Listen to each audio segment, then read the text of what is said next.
En cette fête du Saint-Sacrement, comment dire la fête de l'Eucharistie qu'on célèbre ce matin, l'évangile qui nous est proposé, c'est l'évangile qu'on vient d'entendre, c'est-à-dire l'évangile de la multiplication des pains. Juste pour remettre ça dans son contexte, il y a des gens qui avaient suivi Jésus. Jésus qui donnait des enseignements. Et vous savez, quand il donnait des enseignements, ça ne se passait pas nécessairement au centre-ville. Ça se passait quelque part sur une montagne, quelque part dans un lieu désertique. Et ça faisait déjà un bon bout de temps que les gens suivaient Jésus. Et Jésus se rend compte que les gens, ils commencent à faiblir, que ce serait le temps qu'ils mangent. C'est un peu comme si je vous disais ce matin, vous ne savez pas, la messe a commencé à 9 h, mais je pensais finir à 1 h, si vous prévu. Probablement, c'est la dernière minute que je commencerai à sentir, il y en a qui un restaurant ouvert, on va les manger. Alors Jésus sentait ça. Et la phrase qu'il va dire à ses disciples, c'est la phrase qu'il nous dit encore à nous autres aujourd'hui, c'est-à-dire dérangeant. Jésus va dire à ses disciples, ne sentez pas quel monde-là qui ont faim, donnez-leur vous-même à manger. Et ses disciples vont faire le tour, puis tout ce qu'ils vont ramasser, on dit c'est 5 pains et 2 poissons. Puis c'est avec Jésus qu'ils vont faire équipe pour faire ça. Et ce que je trouve frappant dans cet évangile-là, c'est qu'on veut nous montrer que Jésus, avec quelques disciples, pas grand monde, là, va nourrir 5000 personnes. Et ça me faisait penser à une phrase que l'ancien pape Benoît XVI disait, il dit, quand vous voulez changer le monde, là, si vous regardez les différentes étapes de l'histoire du monde, là, il y a 300 ans, il y a 1000 ans, qui change le monde? On pense toujours que c'est une grosse gang qui va changer le monde, c'est pas bien que ça marche. Les changements dans le monde, c'est toujours une petite minorité qui commence, mais des gens convaincus. Ils sont tellement convaincus d'attirer d'autres mondes, et finalement, ça change le monde. Il y a un prêtre qui a vécu au Québec il y a à peu près une cinquantaine d'années. Lui, il disait, donnez-moi 10 personnes animées, 10 personnes passionnées, et je vous dis, on va changer le Québec. Et c'est comme si en cette fête du Saint-Sacrement, la fête de l'Eucharistie, on se fait dire, est-ce qu'on a des visages de personnes animées, de personnes passionnées? C'est comme ça que Dieu veut changer le monde. Pourquoi on vit l'Eucharistie? On vit l'Eucharistie parce qu'on croit, nous autres, on n'est pas plus fin que les autres, mais Dieu peut passer par nous pour changer le monde. Moi, je ne suis jamais capable de changer le monde complet. Changer le monde là où j'ai vécu. C'est par là que ça commence. Et l'Eucharistie veut nous dire, si tu es capable de changer le monde où tu as les 2 pieds, le premier changement que Dieu doit faire, c'est de changer moi. De changer moi à l'intérieur. Changer mon cœur. Puis si je change mon cœur, ça va finir par être dans ma face. Alors ce matin, je me suis dit, on a un dimanche d'été, il ne faut pas que je sois trop dur envers eux autres. J'ai pensé vous conter une petite parabole moderne. Pour montrer que si tu ne changes pas ta face, oublie ça, tu ne changeras jamais le monde.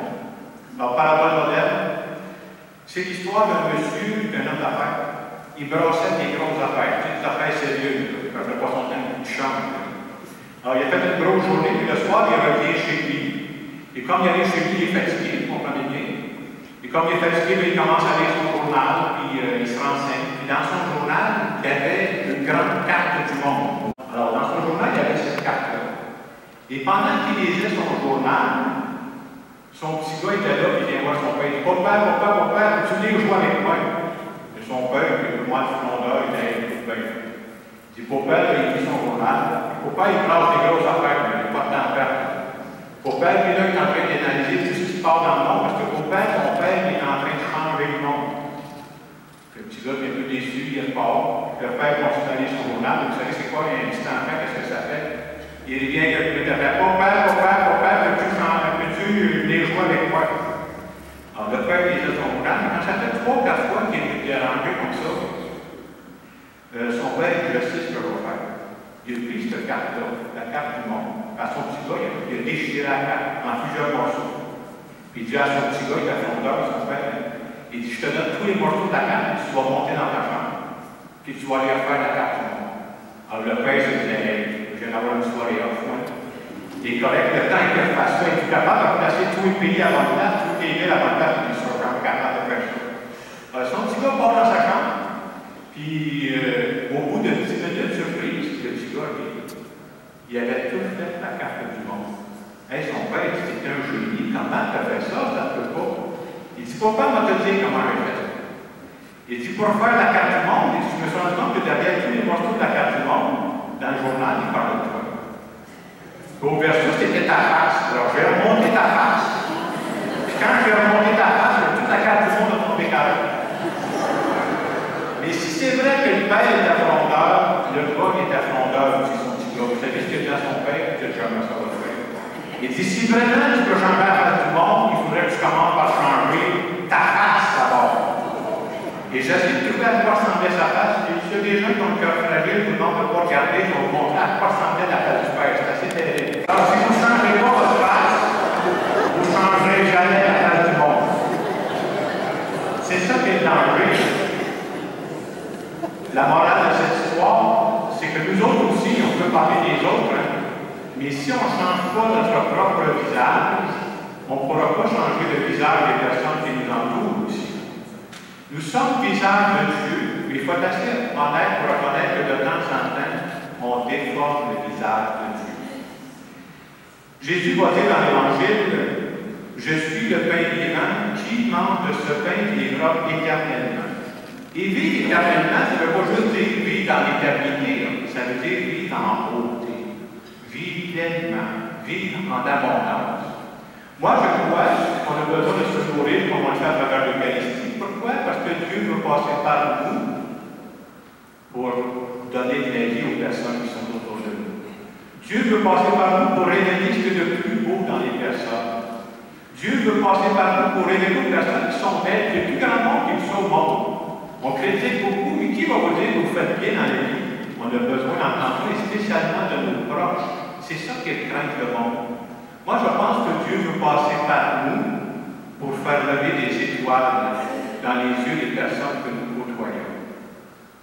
Et souvent, nous autres, on sait qu'on a changé notre entourage par notre présence, mais on se sent démunis, on est comme des disciples, on a l'impression qu'on a 5 poissons, puis 5 pains, puis 2 poissons. Mais on oublie souvent que Dieu est avec nous. C'est pour ça qu'on vient se nourrir. Ce matin, j'ai pensé à cette chose. Madame, moi dans ça. Je ne veux pas être poursuivi, voilà. Ce matin, c'est la fête de l'Eucharistie. Comme je préparais cette célébration-là, j'ai vu pas mal sur l'Eucharistie cette semaine. C'est ma job de préparer ce que je fais. Et j'ai vu beaucoup de textes. Je vais faire avec vous. Je trouvais que c'était de la théorie. Tu sais, c'était des belles affaires, mais c'était tellement haut dans les livres. Et finalement, j'ai trouvé un petit témoignage de quelqu'un qui parle de l'Eucharistie, mais avec son cœur. Et quelqu'un qui a une crédibilité. Alors, celui qu'on m'entend tantôt, c'est Jean Vanier. Vous savez, Jean Vanier, c'est celui qui a fondé les Arches de Jean Vanier, qui s'occupe des personnes handicapées intellectuellement. Ça fait des années qu'il fait ça. Et quand ça fait des années qu'il fait ça, ça veut dire qu'il y a quelque chose qui te nourrit à l'intérieur, pas que tu lâches. Une des façons qu'il a de se nourrir, c'est qu'il vit régulièrement l'Eucharistie. Puis il va dire dans ses mots comment il voit l'Eucharistie. Qu'est-ce que ça vient faire dans notre vie? Alors, on va écouter ce petit vidéo où Jean Vanier nous parle de l'Eucharistie. Nous vivons l'Eucharistie. Et dans le moment de silence qui va suivre, on pourrait se demander, est-ce que je crois que Dieu ce matin est en train de me travailler? Pourquoi il me travaille? Parce qu'il veut passer par moi pour changer le monde. Pas le monde au complet. Cette semaine, là où j'aurai les 2 pieds, il veut passer par moi. Alors, dans ce moment de silence, disons à Dieu que oui, ce matin, j'accepte de me laisser travailler par lui.